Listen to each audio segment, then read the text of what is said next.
व्यास महाराज को भक्ति के विश्वास दिलाने के लिए कि भक्ति कितनी सक्षम है। हाँ? और आपने उस वस्तु का वर्णन ज्यादा नहीं किया, कर्मकांड का वर्णन कर दिया। जो जीवों को चाहिए था वो तो दे दिया है, और इसलिए आप संतुष्ट नहीं हैं। तो इसमें विश्वास उत्पन्न करने के लिए अपनी कथा को उन्होंने बताया है। इस कथा के आधार पर श्रील प्रभुपाद महाराज उन भाग्यवान जीवों का वर्णन करते हैं, और उन भाग्यवान जीवों में आज यहाँ पर जो एकत्रित होकर के बैठे हैं या जो ऑनलाइन इन कथा को सुन रहे हैं, वो सब लोग भाग्यवान हैं।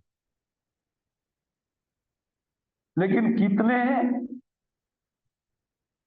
दुर्लभ है, क्योंकि ब्रह्मांड भ्रमिते, वो जीव उन अनंत कोटि ब्रह्मांड है, एक ब्रह्मांड नहीं है। और अनंत जीव अपने कर्मों के फल भोगने के लिए ये अनंत कोटि ब्रह्मांड में भ्रमण करता है। उनमें से कोनो जीव, कोई कोई भाग्यवान, कोनो भाग्यवान जीव। हाँ, क्या भाग्य है? इसमें लिखते हैं कि कृष्ण प्रसादे, ये भाग्य है। कृष्ण की कृपा जिनके ऊपर होती है उनको इसी प्रकार का भगवत भक्ति का आचरण करने वाला शरीर उनको मिलता है। और जिनको ये शरीर मिलता है, मुकुंद सेवोपैकम, मुकुंद सेवा का उपाय करने वाला शरीर, स्प्रियाही ना। देवता लोग कहते हमारी इच्छा होने पर भी हमको ऐसा शरीर नहीं मिलता है जो हम लोग के पास शरीर है। देवताओं के लिए भी दुर्लभ, सुर दुर्लभ मनुष्य तन आवा। दुष्टाची इसी बात को देखते, भागवत लिखते हैं। हाँ। राम कथा के साथ भागवत का सिद्धांत उन्होंने भर दिया कविराज गोस्वामी को देखकर, समकालीन है। उन्होंने देखा कि चैतन्य चरित्र में इस प्रकार भरा हुआ है, तो उन्होंने भी उन भागवत के सिद्धांत उठा करके अपने ग्रंथ में भर दिया। देवताओं को दुर्लभ ये मनुष्य शरीर है, लेकिन जिनकी आसक्ति कर्म भोग में है या फल भोग में ही जिनकी आसक्ति है, वो इस इतना दुर्लभ मनुष्य जीवन को नहीं समझ करके चाय को दुर्लभ समझते हैं। चाय लाइए, चाय चाय, जैसे कभी चाय पिया नहीं है। रोज पीते हैं, 2-3 बार पीते हैं, लेकिन जैसे कभी नहीं मिली है, उसी प्रकार की एक लालसा एक प्राण प्रकृति हृदय में उत्पन्न करती है फंसाने के लिए। हम जीवों को कर्म में फंसाने के लिए माया की ये चाल जो समझ जाता है, वो व्यक्ति संसार में बुद्धिमान है और वही भाग्यवान बन सकता है।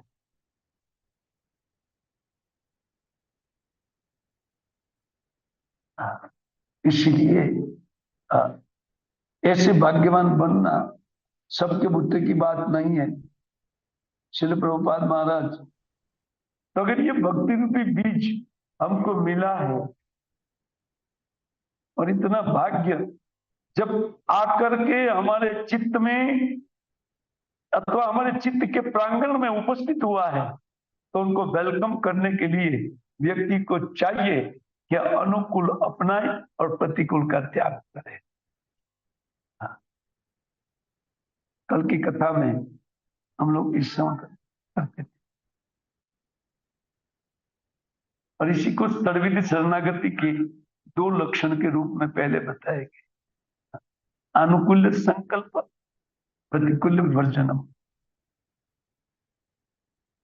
भक्ति के अनुकूल भावों को व्यक्ति ये संकल्प पूर्वक व्रत लेकर के, क्यों? क्योंकि ये दुर्लभ वस्तु मिला है, भक्ति का बीज। उन बीज को बोने के लिए व्यक्ति जैसे कृषक अपने खेत को जोतता है, उसी प्रकार इन अनुकूल भावों के द्वारा व्यक्ति अपने चित्त को जोतता है। प्रतिकूल का त्याग और अनुकूल का स्वीकार ये भक्ति नहीं है, ध्यान रहे। भक्ति एक दूसरी वस्तु है। हाँ, लेकिन आज सुबह जो 3 श्लोक को हम लोग देख रहे थे उनमें लिखा है माली होइया करेश्चै बीज आरोपण। सुबह क्लास के उन्होंने सुना है, वो लोग को पता है। माली हैया, हमको माली बनना पड़ेगा।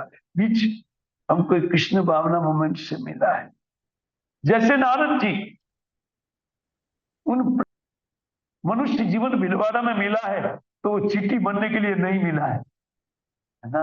घर में आ सकती, परिवार में आ सकती है, फिर उसी बंगले में चीटी बन करके बाहर निकलो, इसके लिए नहीं है। आसक्ति ही जन्म देती है। व्यक्ति का कर्म के कारण व्यक्ति को जन्म मिलता है। वो चीटी बनने के लिए, आदमी से चीटी बनना कोई उपलब्धि है, कोई बड़ी उपलब्धि माना जाएगा? लोग नहीं समझते हैं इस बात को, है ना। कौनो भाग्यवान जीव, ये बता रहे हैं कि कौनो भाग्यवान जीव न ब्रह्मांड भ्रमिते। कोई कोई व्यक्ति साधु संगति का सु अवसर नारद मुनि ने प्राप्त किया। वो सु अवसर, साधुओं के बीच में रहते थे, माँ तो काम करती थी और ये तो वो पहले तो कुछ खेलना चाह रहा था, लेकिन साधु को देखा कि ये लोग कुछ चर्चा करते हैं तो आकर के बैठ गए। ऐसे ही श्री प्रभुपाद महाराज कहते हैं हमने हरे कृष्ण मूवमेंट स्थापित किया है, कि कोई घूमते घामते भी आकर के बैठ जाए। वो यहाँ बैठने मात्र से वो बीज प्राप्त हो जाता है। वास्तव में उस बालक के सदृश हम लोग हैं। कितना बचपना है, हम लोग कहीं भोग का अवसर खोजते रहते हैं। ये बचपना है, केवल बचपना है। बच्चे क्या करते हैं? खेलते है ना। क्या आगे नहीं खेले हैं क्या? खेलते हैं। इस प्रकार हम भोग में रहते हैं, क्या आगे नहीं किया है क्या? करते आ रहे भोग। बच्चे के सदृश है। हाँ।